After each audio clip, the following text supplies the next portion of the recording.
छात्रा अपने घर से कॉलेज के लिए निकलती है, लेकिन न तो वो कॉलेज पहुंचती है और न वापस घर आती है, बल्कि उसकी लाश उसके बॉयफ्रेंड के कमरे में मिलती है। पुलिस जांच पड़ताल में जुटती है। देखने से लगता है कि बॉयफ्रेंड ने उसकी गर्लफ्रेंड की हत्या कर दी, लेकिन जैसे कि पुलिस जांच को आगे बढ़ाती है, खुलासा चौंकाने वाला होता है। हर कोई हैरान रह जाता है, क्योंकि इसमें सिर्फ बॉयफ्रेंड नहीं बल्कि एक और शख्स इन्वॉल्व था। और आखिर इस लड़की की हत्या के पीछे की वजह क्या है, इस रिपोर्ट में देख लीजिए। 22 लाख का लालच और मर्डर। श्रेया हत्याकांड में बड़ा खुलासा। प्रेमी प्रेमिका और कातिल दोस्त, प्यार, धोखा और 22 लाख।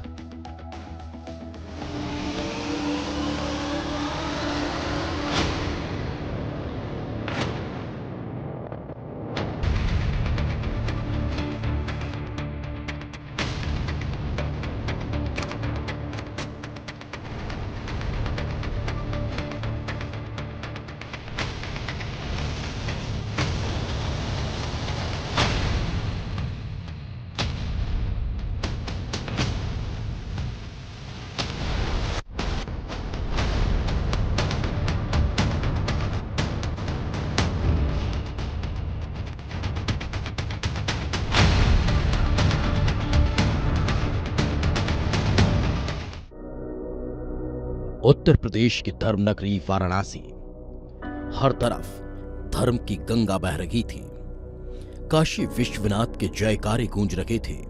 सावन की रौनक थी, लेकिन इसी बनारस के रोहनिया इलाके में एक खौफनाक साजिश चल रही थी।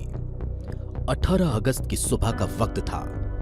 22 साल की श्रेया उपाध्याय रोजाना की तरह कॉलेज के लिए निकलती है, लेकिन आज श्रेया घर वापस नहीं लौटी।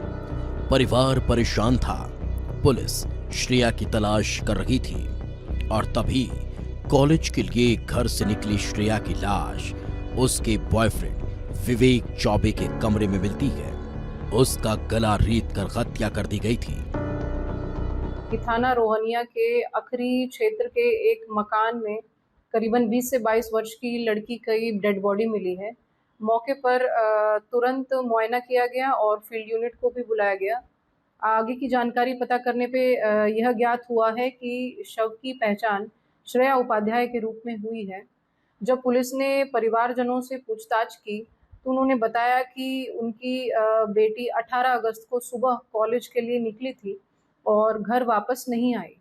उनके द्वारा यह भी बताया गया कि जहां से लड़की का शव बरामद हुआ है वह कमरा विवेक चौबे नाम के आदमी द्वारा किराए पे लिया गया था, जो कि इनका दूर का रिश्तेदार भी है। 22 साल की श्रेया की लाश बॉयफ्रेंड विवेक के कमरे में पड़ी हुई थी। गले पर चाकू के निशान थे। बेरहमी से श्रेया को मौत के घाट उतारा गया था। पुलिस इसे सिर्फ प्रेमी की खौफनाक करतूत मानकर जांच में जुटी थी। बॉयफ्रेंड विवेक फरार था। उसकी तलाश शुरू हो जाती है, लेकिन जैसे जैसे जांच आगे बढ़ी कहानी नया मोड़ लेती गई और खुलासा हुआ कुछ ऐसा कि पुलिस की पूरी थ्योरी बदल गई। लाश मिलने के बाद पुलिस ने जब आसपास के सीसीटीवी खंगाले तो जिस कमरे में श्रेया की लाश मिली थी वहां केवल श्रेया और विवेक का मूवमेंट नहीं था, बल्कि एक शख्स और था जो ठीक उसी वक्त कमरे से बाहर निकला जिस वक्त श्रेया की हत्या की गई थी और कैब बुक कर वहां से गायब हो गया था। पुलिस का माथा ठनक जाता है और अब सवाल यही था कि आखिर वो तीसरा शख्स कौन था। क्या इस तीसरे शख्स का श्रेया के मर्डर से कोई लेना देना है? वो शख्स आखिर कमरे तक कैसे पहुंचा? क्या थी इस मर्डर मिस्ट्री में इस शख्स की कहानी? पुलिस सीसीटीवी फुटेज के आधार पर कैब ड्राइवर तक पहुंच जाती है। कैब ड्राइवर के जरिए उस शख्स का मोबाइल नंबर मिलता है जो उस वक्त वहां से फरार हुआ था और फिर धीरे धीरे इस हत्याकांड की कड़ियां जुड़ती चली गई। मोबाइल नंबर की जांच से पता चला कि ये किसी पुनीत का है और जब कॉल डिटेल्स खंगाली तो पुलिस हैरान रह गई, क्योंकि पुनीत और विवेक एक दूसरे के संपर्क में थे। दोनों की लोकेशन भी घटनास्थल पर थी। पुलिस अब विवेक चौबे के साथ साथ इस मिस्ट्री बॉय की तलाश में जुट जाती है और फिर पुलिस घेराबंदी कर मुठभेड़ में पुनीत को गिरफ्तार कर लेती है। पूछताछ की जाती है और पुनीत इस हत्याकांड की परत दर परत पूरा खुलासा कर देता है और सामने आता है कि श्रेया की हत्या किसी एक व्यक्ति ने नहीं की, बल्कि दो दोस्तों ने मिलकर इसकी साजिश रची थी। जब हमारी टीम्स ने घटनास्थल के चारों तरफ के सीसीटीवी कैमरास को दिखवाया तो हमने ये पाया कि श्रेया और विवेक की मूवमेंट के साथ एक और आदमी की मूवमेंट मकान में है। ये 18 अगस्त की हमें एक सीसीटीवी मिली जिसमें कि करीबन 9:45 बजे वो दूसरा लड़का घूमता हुआ दिखाई दे रहा है छत पर। उसके बाद जब विवेक चौबे और श्रेया अंदर गए हैं, करीबन 18 से 19 मिनट के बाद विवेक चौबे बाहर आया और ये लड़का भी साथ बाहर आया। विवेक चौबे वहां से बाइक से निकल गया और ये लड़का एक कैब के द्वारा निकलता हुआ दिखाई दिया। जैसे जैसे पुनीत खुलासा कर रहा था, पुलिस हैरान हो रही थी, क्योंकि ये केवल हत्याकांड नहीं बल्कि साजिशों का ऐसा जाल था जिसे बेहद शातिराना अंदाज में बुना गया था। श्रेया जो विवेक चौबे से बेपनाह मोहब्बत करती थी, विवेक भी अपनी प्रेमिका श्रेया पर जान छिड़कता था, लेकिन वो धीरे धीरे श्रेया की मांगों, महंगे शौक और उसकी हरकतों से परेशान होने लगा और फिर वो उससे छुटकारा पाने के लिए साजिश रचने लगता है। लेकिन उसे जरूरत थी एक ऐसे भरोसेमंद साथी की जो श्रेया की हत्या में उसकी मदद कर सके, और इसके लिए उसने चुना अपने कॉलेज के जिगरी दोस्त पुनीत को। पुनीत भी अपनी गर्लफ्रेंड के महंगे शौक से परेशान था, उस पर लाखों का कर्ज था, और जब विवेक ने श्रेया की हत्या के बदले उसे 22 लाख रुपए देने का वादा किया तो पुनीत बिना देर किए साजिश में शामिल हो गया। बताया जा रहा है कि विवेक ने श्रेया को रास्ते से हटाने का प्लान पहले से ही तैयार कर लिया था।